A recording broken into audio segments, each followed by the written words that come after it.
आपके साथ पलक शर्मा। वक्त हो गया बिहार की खबरों का, तो आइए रुक करते हैं इन प्रमुख खबरों की ओर, जहां पहली खबर गया से है।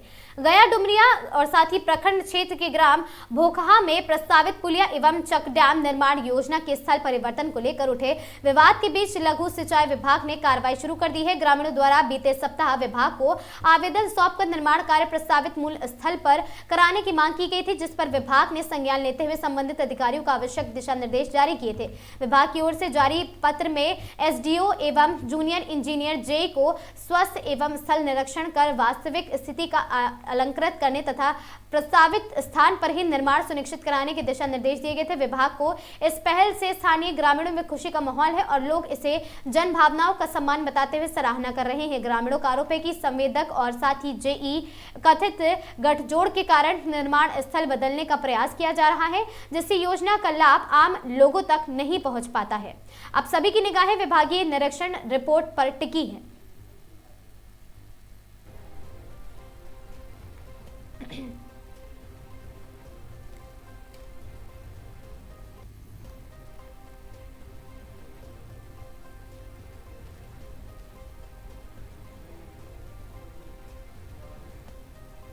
खबर राजस्थान के जोधपुर से है, जहां उत्तर पश्चिम रेलवे के जोधपुर मंडल द्वारा लोको पायलट एवं उनके परिजनों के लिए एक दिवसीय बहुउद्देशीय संरक्षा मेला सोमवार को रेलवे क्लब जोधपुर में आयोजित किया गया। मेले का क्लब उद्देश्य रेलवे संरक्षण नियमों, आपातकालीन परिस्थितियों में संविधानियों तथा सावधानियों और साथ ही सुरक्षा जीवन शैली के प्रति जागरूक बढ़ाना रहा था। उन्होंने कार्यक्रम में मंडल रेल प्रबंधक DRM अनुराग त्रिपाठी ने कहा कि रेलवे संरक्षा केवल कर्मचारियों तक सीमित नहीं है, बल्कि उनके परिवारों को जागरूकता भी उतनी ही आवश्यक है और उन्होंने सुरक्षित व्यवहार अपनाने और बच्चों में प्रारंभ से ही सुरक्षा संस्कार विकसित करने और घर में सकारात्मक व तनाव मुक्त वातावरण बनाए रखने पर जोर दिया, ताकि लोको पायलट सुरक्षित एवं निर्बाध रेल संचालन कर सके। और संरक्षा मेले के दौरान मंडल रेलवे अस्पताल के चिकित्सा अधिकारी डॉक्टर मयंक द्वारा CPR और साथ ही वहां पर पल्मोनरी रिएक्शन का भी व्यवहारिक प्रशिक्षण दिया गया और साथ ही डमी मॉडल के माध्यम से आपात स्थिति में जीवन रक्षक तकनीकों की जानकारी भी वहां पर साझा की गई है।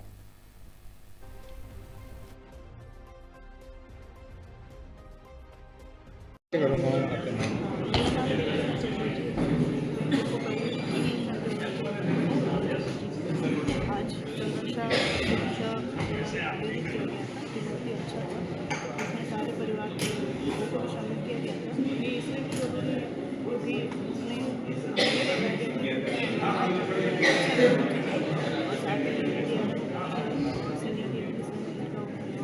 क्योंकि ये सभी को पता है कि हम सब लोग आज सुबह से प्राइमरी जो अपना हेल्थ चेकअप करा रहे हैं, साथ ही साथ डिवीजन के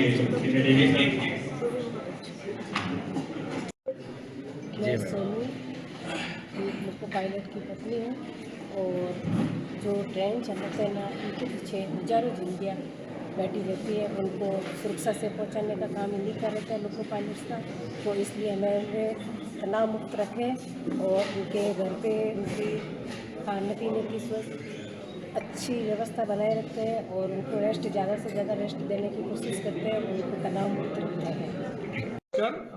आज रेलवे ऑफिसर्स क्लब में एक सेफ्टी सेमिनार का आयोजन किया गया, जिसमें जो हमारे साथी लोको पायलट्स होते हैं, जो ट्रेन को रन करते हैं, ट्रेन को चलाते हैं, उनको और उनके परिवार के सदस्यों को आमंत्रित किया गया है। ये सेफ्टी सेमिनार समय समय पर मंडल में होता रहता है और इसका मूल उद्देश्य ये होता है कि जो लोको पायलट्स हैं, जो ट्रेन को पायलट करते हैं, ट्रेन को रन करते हैं, वो तनाव मुक्त रहें, अपने व्यक्तिगत और अपने सरकारी जो जिम्मेदारियां हैं उनको अच्छे से निभाएं। उनके परिवार को इसलिए आमंत्रित किया जाता है क्योंकि परिवार एक बहुत बड़ा स्रोत होता है हमारे अच्छी वर्किंग का, हमारे स्वास्थ्य का, हमारे तनाव मुक्त रहने का। तो जो हमारे लोको पायलट्स हैं, उनके परिवार के लोग, उनके बच्चे, उनके घर के लोग भी आज आमंत्रित किए गए हैं। इस सेमिनार में उनको एड्रेस किया गया है। मैं आज आपके माध्यम से अपने समस्त लोको पायलट्स को, उनके परिवार के लोगों को और जो ट्रेन रनिंग में जुड़े हुए हमारे साथी कर्मचारी अधिकारी, उन सब से निवेदन करता हूं, लोको पायलट्स हमारी ट्रेन ऑपरेशन का सबसे महत्वपूर्ण अंग है। अगर वो तनाव मुक्त होंगे, खुश होंगे, स्वस्थ होंगे, तो ट्रेन ऑपरेशन अच्छे से रहेगा और हजारों लोगों की ज़िंदगी सुरक्षित रहेगी। एक ट्रेन का हमारा लोको पायलट जब ट्रेन लेकर के चलता है तो 2000 लोगों की ज़िंदगी उसके हाथ में होती है। अगर वो स्वस्थ होगा, तनाव मुक्त होगा, अपनी ड्यूटी पर अवेयर होगा, तो ट्रेन बहुत अच्छे से। चित्तौड़गढ़ शहर में नगर परिषद की बड़ी लापरवाही एक बार फिर उजागर हुई है। लाखों रुपए की लागत से स्थापित महान विभूतियों की मूर्तियां आज बदहाली का शिकार हो चुकी हैं। रखरखाव के अभाव में स्टैचू की हालत दिन ब दिन खराब होती जा रही है, लेकिन वहां पर जिम्मेदार अधिकारी पूरी तरह बेखबर और बेपरवाह नजर आ रहे हैं। सबसे खराब स्थिति इंदिरा गांधी स्टेडियम परिसर में स्थापित देश की पूर्व प्रधानमंत्री इंदिरा गांधी की प्रतिमा की है। प्रतिमा टूटने के कगार पर पहुंच चुकी है। आसपास की दीवारें क्षतिग्रस्त है, सीमेंट की जालियां टूटी पड़ी हैं और पूरे परिसर में गंदगी का अंबार लगा है, जो नगर परिषद की कार्यप्रणाली पर सीधा सवाल खड़ा करता है। गौरतलब है कि इस प्रतिमा का निर्माण नगर परिषद मद से कराया गया था। उस समय इस कार्य को शहर के गौरव से जोड़कर प्रस्तुत किया गया था और इसका उद्घाटन नवंबर 2022 में राजस्थान के पूर्व मुख्यमंत्री अशोक गहलोत द्वारा किया गया था। उद्घाटन के दौरान जिस प्रतिमा का सम्मान और प्रेरणा का प्रतीक बनाया जाता था, आज वही उपेक्षा और अव्यवस्था की शिकार हो चुकी है। सूत्रों के अनुसार नगर परिषद के अधिकारी कर्मचारी लापरवाही बरत रहे हैं और वहीं पूर्व में ठेकेदार को बिना कार्य के भुगतान किए जाने के आरोप भी चर्चा में हैं।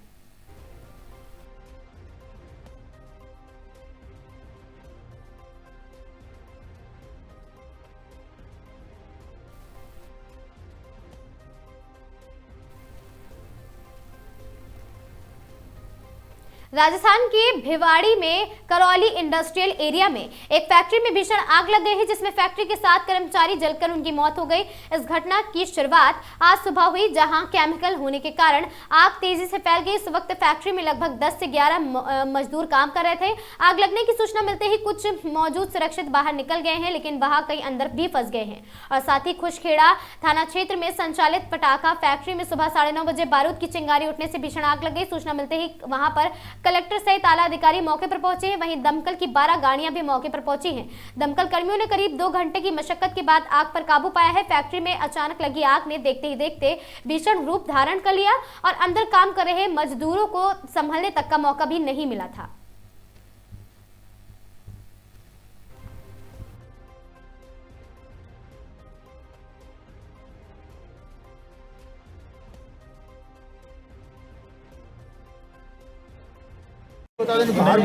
यहाँ इस फैक्ट्री में सुबह आग लगी थी और पुलिस की गश्त पे जो गाड़ी थी उसने सबसे पहले आग देखी थी। अभी हमारा मालिक से भी कांटेक्ट हो गया है और हमारे इनके मैनेजर से कांटेक्ट हुआ है। मैनेजर ऑन द वे है, वो आ रहे हैं। इसमें अभी तक हमको 7 डेड बॉडीज़ मिली है और ये शायद बिना अनुमति के, इसमें जहाँ तक है इरिको के से हमें पता चला है कि ये गारमेंट्स के लिए ये फैक्ट्री अलॉटेड थी और यहाँ शायद पटाखे या ऐसा कुछ मिल रहा है जिसकी जांच अभी चल रही है। तो ये अवैधी था जो कार्य हो रहा था और इसमें ब्लास्ट हुआ है, जिससे 7 डेड बॉडीज़ अभी मिली हैं और 1-2 शायद सुबह भाग गए थे, जिनको एक हॉस्पिटल में गए थे, वहाँ से रेफ़र किया गया दिल्ली। और यहाँ 10 गाड़ियाँ फायर की लगी, एम्बुलेंस। राजस्थान राज्य पथ परिवहन निगम रोडवेज में तानाशाही और उत्पीड़न के आरोपों को लेकर शुरू हुआ विवाद अब तूल पकड़ता जा रहा है। डीडवाना डिपो के मुख्य द्वार पर परिचालक राजेंद्र प्रसाद शर्मा का धरना सोमवार को तीसरे दिन भी जारी रहा। इस विरोध प्रदर्शन ने न केवल स्थानीय प्रबंधन की कार्यशैली पर सवाल खड़े कर दिए हैं, बल्कि रोडवेज की आंतरिक कलह को भी उजागर कर दिया है। धरने पर बैठे परिचालक राजेंद्र प्रसाद और साथ ही उनके साथियों पर आरोप है कि डीडवाना आगरा आगार में कर्मचारियों का मानसिक और शारीरिक शोषण किया जा रहा है। मुख्य प्रबंधक पर आरोप लगाते हुए उन्होंने कहा कि चालकों और साथी परिचालकों से लगातार 40-40 दिनों तक बिना किसी साप्ताहिक अवकाश के काम लिया जा रहा है और रोजाना 12 से 15 घंटे तक ड्यूटी ली जा रही है। बीमार होने पर भी मेडिकल लीव स्वीकार नहीं की जा रही है और साथ ही अवकाश मांगने पर बिना किसी पूर्व सूचना या जांच के सीधे चार्जशीट थमा दी जाती है।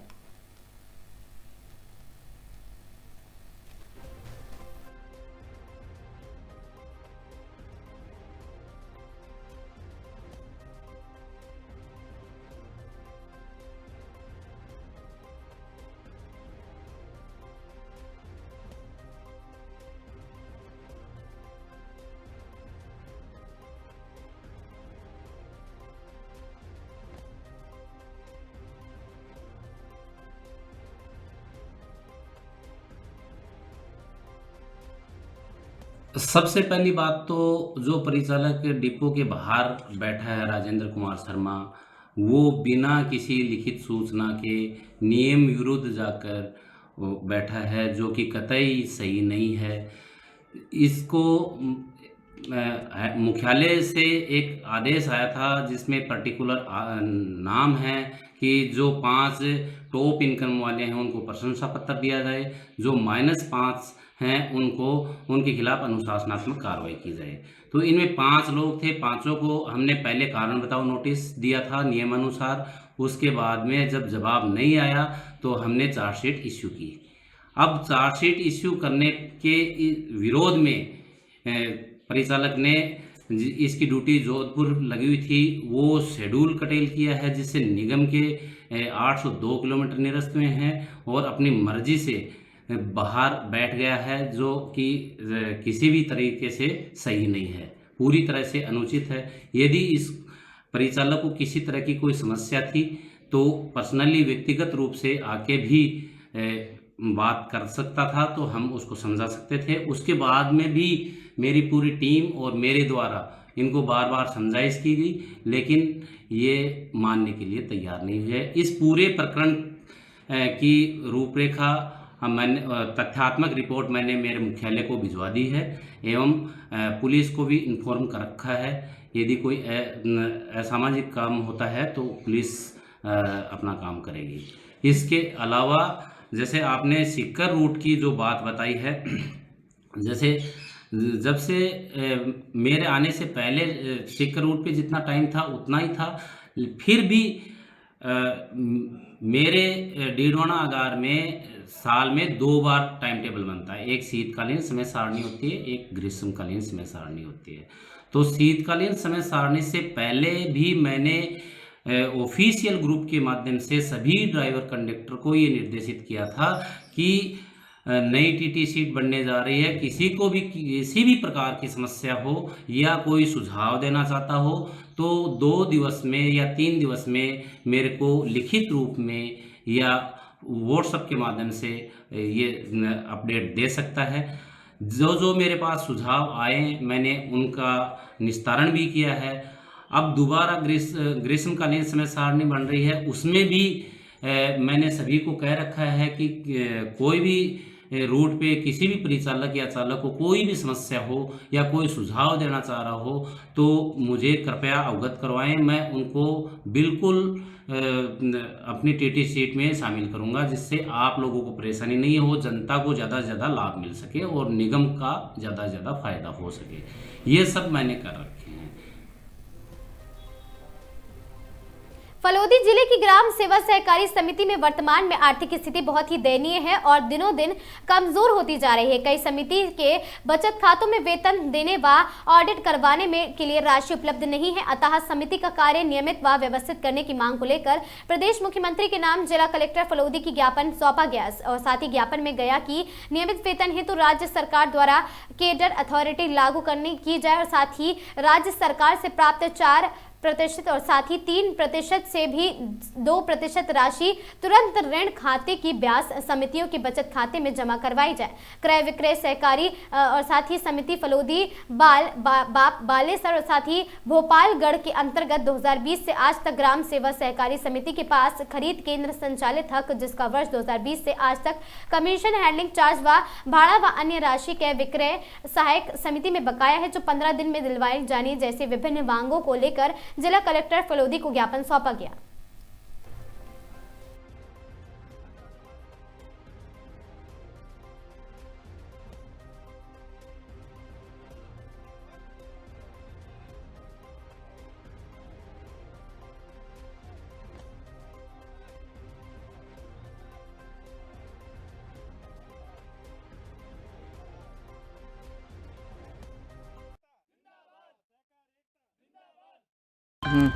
व्यवस्थापक यूनियन जिला फलोदी हमने इस साकार तक एक गांव के अंदर मजबूत कड़ी है, जो हमारे हाथों से करोड़ों रुपए का लोन वितरण हम करते हैं।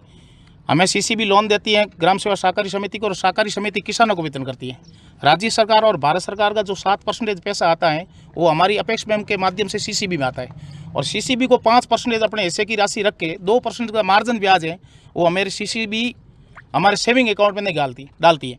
इसलिए हमारे कुछ साथी ऐसे हैं जिनको 2-2 साल से वेतन नहीं मिल रहा है। हमारा दूसरा कोई बिजनेस नहीं है समितियों का, यहाँ मारवाड़ के अंदर ऐसा कोई बिजनेस नहीं है हर समिति के अंदर जो अपने फजबूल पर वो अपनी समिति चला सके।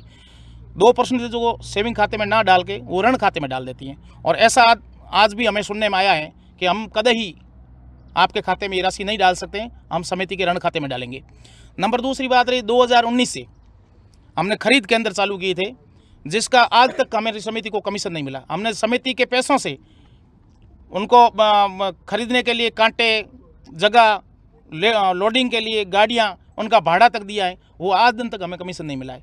हम वेतन के बिना वेतन एक ऐसा संगठन, सहकारिता का मजबूत संगठन जो बिना 2 साल से हम किसानों की सेवा कर रहे हैं, राज्य सरकार हमारी सुन नहीं रही है। हमने आज कलेक्टर महोदय को भी ज्ञापन दिया है, हमारे बैंक के अधिशासी अधिकारी को दिया है, और हमारे जोधपुर जिला यूनियन है वो अलग से हैं, और हम फलोदी की जिला यूनियन यहाँ दिया है। जोधपुर की उन्होंने पहले जोधपुर कलेक्टर प्रशासक को दिया है जो बैंक के प्रशासक है, और एमडी साहब को भी दिया है। अभी तक हमारी किसी तरह की सुनवाई नहीं हो रही। अब हम पिछली 7 तारीख से काम के बहिष्कार से में बैठे हैं। हमारी समिति में सेविंग खाते के अंदर समिति की ऑडिट कराने तक के पैसे नहीं है। हम ऑडिट हमारे घर से करवा सकते नहीं है। हम बिना वेतन 2 साल से हम नौकरी कर रहे हैं।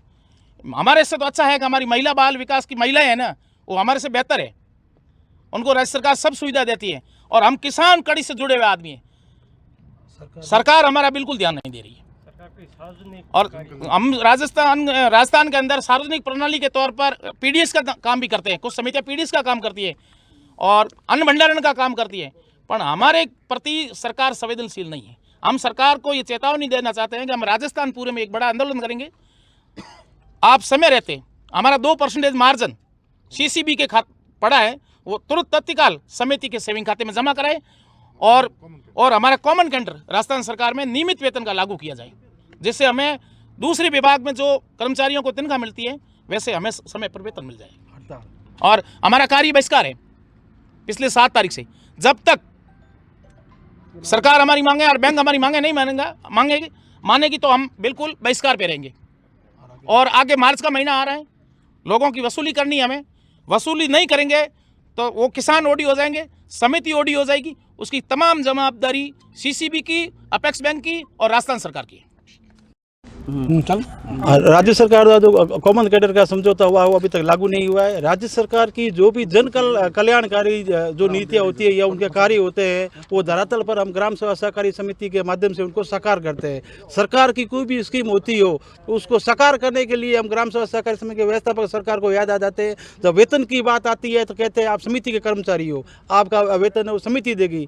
तो हर समिति इतनी सक्षम नहीं है कि अपने व्यवसाय से उस कर्मचारी का वेतन निकाल सके। इसलिए हमारी सरकार से यही मांग है और राज्य सरकार से कि हमें समय पर वेतन के लिए जो भी अपना अंशदान देकर हमें राहत प्रदान करें। इन खबरों में आज के लिए बस इतना ही। ऐसी खबरों से लगातार जुड़े रहने के लिए बने रहें हमारे साथ और देखते रहें आगाज टाइम्स।